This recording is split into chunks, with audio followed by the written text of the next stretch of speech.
Обединетите нации имаат 193 земји членки, а ние имаме чест да бидеме 30-та земја членка во најмоќниот сојуз на светот НАТО, во рамноправно партнерство со Соединетите Американски држави, со Германија, Франција, Велика Британија, Италија и останатите.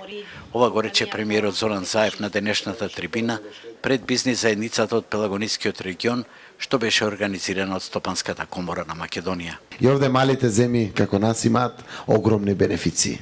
Се зависи од нашиот перформанс.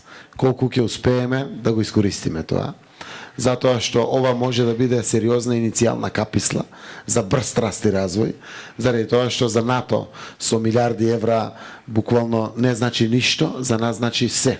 После ратификацијата на договорот со Грција, Заев очекува продлабочување на сработката, најмногу на економски план и во повеќе сегменти. Во период на комплетно верифицирање на договорите од двете страни, што значи ратификација во грчкиот парламент, во период од 5 години очекуваме дуплирање на трговската размена, тоа се очекувањата на нас како администрации, секако на двете земји.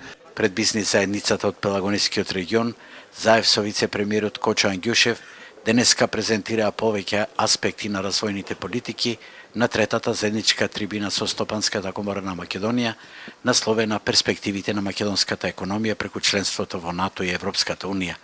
Оваа средба се одржа во кругот на Кромберг и Шуберт, кој вработува над 6000 работници во индустријската зона Жабени од целиот регион и е вториот поголемина извозник во државата. Евидентните резултати на германскиот гигант и другите компании во индустријските зони се резултат на економските политики од претходната власт.